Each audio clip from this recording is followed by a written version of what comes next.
ಎಲ್ಲರಿಗೂ public police ಪತ್ರಿಕೆ ಮಾಧ್ಯಮ ಮತ್ತು ಕರ್ನಾಟಕ ವಾಯ್ಸ್ ಆಫ್ ಪಬ್ಲಿಕ್ ಸಂಘಟನೆ ಅವಧಿಯಿಂದ ಹೃದಯಪೂರ್ವಕ ನಮನಗಳು.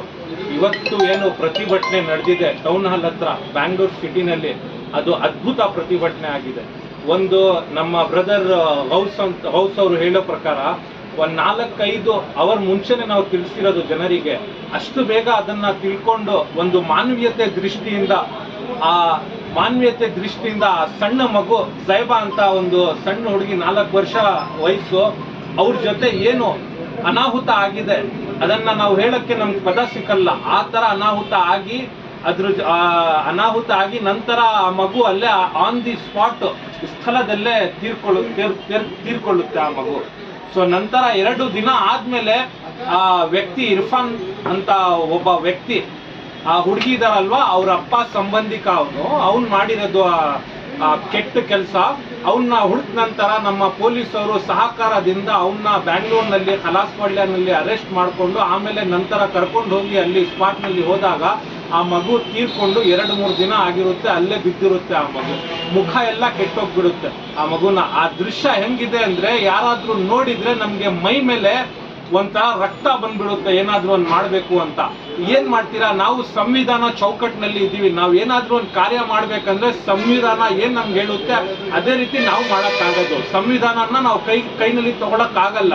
ಸೊ ಹಂಗಾಗಿ ಕಾನೂನು ಪೂರ್ವಕವಾಗಿ ಇವತ್ತು ನಾವು ಪ್ರತಿಭಟನೆ ಮಾಡಿದ್ದೀವಿ, ಪೀಸ್ಫುಲ್ ಪ್ರೊಟೆಸ್ಟ್ ಮಾಡಿದ್ದೀವಿ. ಅದು ಬಹಳ ಅದ್ಭುತ ಆಗಿ ಅದು ಯಶಸ್ವಿ ಆಗಿದೆ ಆ ಪ್ರೊಟೆಸ್ಟ್.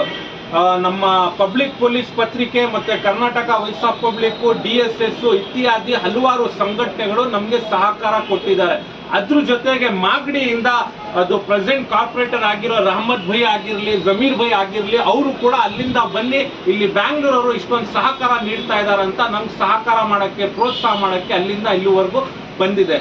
ಇದು ಬರೀ ಮಾಗಡಿದು ಬೆಂಗಳೂರಿಗೆ ಸೀಮಿತ ಆಗಬಾರ್ದು. ನಮ್ಮ ಹೌಸ್ ಭೈ ಹೇಳೋದ್ ಪ್ರಕಾರ ಇದು ಒಂದು ಕಾಯ್ದೆ ಆಗ್ಬೇಕು. ಪೋಸ್ಕೋ ಆಕ್ಟ್ ಆಗಿರ್ಲಿ, ಇವಾಗ ಏನು ಗಲ್ಲಿ ಶಿಕ್ಷೆ ಅಂತ ಇದೆ ನಮ್ಮ ದೇಶದಲ್ಲಿ ಇಲ್ಲ. ಗಲ್ಲಿ ಶಿಕ್ಷೆ ಹಲವಾರು ವರ್ಷ ಆಗಿದೆ, ತೆಗ್ದಾಕಿದ್ದಾರೆ. ಜಾಸ್ತಿ ಅಂದ್ರೆ 14 ವರ್ಷ ಕೊಡ್ತಾರೆ. ಅದರಲ್ಲೂ ಕೂಡ ಒಂದು ಮಾಹಿತಿ ಏನಾದ್ರೂ ಗವರ್ನರ್ ಅಪ್ರೂವಲ್ ಕೊಟ್ರೆ ಅದು ಕೂಡ ಕಡಿಮೆ ಆಗ್ಬಿಡುತ್ತೆ. ಹೌಸ್ ಭೈ ಏನ್ ಹೇಳಿದ್ರು, ಬೇರೆ ಅಪರಾಧ ಮಾಡಿದ್ರೆ ಬಿಡಿ, ನೀವ್ ಏನ್ ಮಾಡ್ತೀರಾ, ಏನ್ ಶಿಕ್ಷೆ ಮಾಡ್ತೀರಾ ಕೊಡಿ, ಬಟ್ ಈ ತರ ಮಕ್ಳ ಜೊತೆ ಈ ತರ ಏನಾದ್ರೂ ಕೆಟ್ಟ ಕಾರ್ಯ ನಡೆದಿದ್ರೆ ಅವ್ರಿಗೆ ಗಲ್ಲಿ ಶಿಕ್ಷೆ ಕೊಡಬೇಕು. ಇಲ್ಲ ಅಂದ್ರೆ ಯಾವ ಸ್ಪಾಟ್ ನಲ್ಲಿ ಅವರು ಆ ತರ ಕೃತ್ಯ ಮಾಡಿರ್ತಾರೆ ಅಲ್ಲೇ ತಗೊಂಡು ಹೋಗಿ ಅವ್ರಿಗೂ ಕೂಡ ಸಾಯಿಸ್ಬೇಕು. ಆ ತರ ಒಂದು ಶಿಕ್ಷೆ ಆಗ್ಬೇಕು. ಯಾಕಂದ್ರೆ ಇದು ದಿನನಿತ್ಯ ಜಾಸ್ತಿ ಆಗ್ತಾ ಇದೆ. 7 ವರ್ಷ ಮುಂಚೆನೂ ಆಗಿತ್ತು ಇದೇ ರೀತಿ ಮಾಗಡಿನಲ್ಲಿ. ಮೊನ್ನೆ ನಮ್ಮ ಇಲಿಯಾಸ್ ನಗರ್ ಬ್ಯಾಂಗ್ಳೂರ್ನಲ್ಲೂ ಕೂಡ ನಡೆದಿದೆ. ಇದೇ ರೀತಿ ಆಗ್ತಾ ಇದ್ರೆ ಇವತ್ತು ಅವ್ರ ಜೊತೆ ಆಗಿದೆ, ಅವ್ರ ಮಕ್ಳ ಜೊತೆ ಆಗಿದೆ, ನಾಳೆ ದಿವಸ ನಿಮ್ ಮಕ್ಳ ಜೊತೆ ಆಗುತ್ತೆ, ನಾಳೆ ದಿವಸ ನಮ್ಮ ಮಕ್ಳ ಜೊತೆ ಆಗುತ್ತೆ.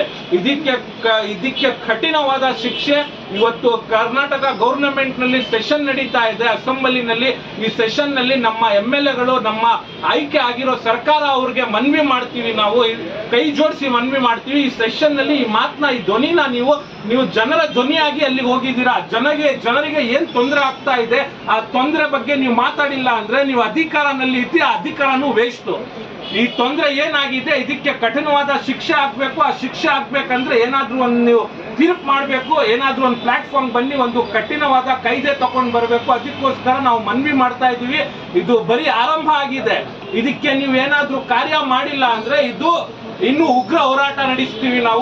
ನಾವು ಎಲ್ಲ ಸಂಘಟನೆಗಳು, ಪತ್ರಿಕೆ ಮಾಧ್ಯಮದವರು ನಿಮ್ಗೆ ಮನವಿ ಮಾಡ್ತಾ ಇದ್ದೀವಿ. ಲೆಟರ್ ಮುಖಾಂತರ, ಡ್ರಾಫ್ಟ್ ಮುಖಾಂತರನೂ ಮನವಿ ಮಾಡ್ತೀವಿ. ತಾವು ಆದಷ್ಟು ಬೇಗ ಒಂದು ಕಠಿಣವಾದ ಒಂದು ಅತಿ ಉತ್ತಮ ತಗೊಂಡು ಬನ್ನಿ ಕಾನೂನು. ಇಂಥವ್ರಿಗೆ ಏನಾದ್ರೂ ಒಂದು ಗಲ್ಲಿ ಶಿಕ್ಷೆ ಅಥವಾ ಬೇರೆ ಯಾವ್ದಾದ್ರು ಸಾವುಕ್ಕಿಂತ ಬೇರೆ ಯಾವ ಶಿಕ್ಷೆನೂ ಇವ್ರಿಗೆ ಕಡಿಮೆ ಇಲ್ಲ. ಸೊ ಹಂಗಾಗಿ ನಾನು ಮತ್ತೊಮ್ಮೆ ಹೌಸ್ ಭೈ ಅವ್ರಿಗೆ, ಪೊಲೀಸ್ ಪಬ್ಲಿಕ್ ಪ್ರೆಸ್ ಅವ್ರನ್ನ, ಮತ್ತೆ ನಮ್ಮ ರಾಮತ್ ಭೈ, ಮಾಗಡಿ ಅವರು, ಜಮೀರ್ ಅವರು, ಆಮೇಲೆ ಹಲವಾರು ಜನ ಬಂದಿದ್ರು, ಎಲ್ಲರಿಗೂ ಹೃದಯಪೂರ್ವಕ ಧನ್ಯವಾದ ಸಲ್ಲಿಸಿ ನನ್ನ ಮಾತನ್ನ ಇಲ್ಲಿಗೆ ಮುಕ್ತಾಯ ಮಾಡ್ತೀನಿ. ಧನ್ಯವಾದ. ನನ್ನ ಹೆಸರು ಇಮ್ರಾನ್ ಪಾಷಾ ಅಂತ, ಕರ್ನಾಟಕ ವಾಯ್ಸ್ ಆಫ್ ಪಬ್ಲಿಕ್ ಯುವ ಅಧ್ಯಕ್ಷ.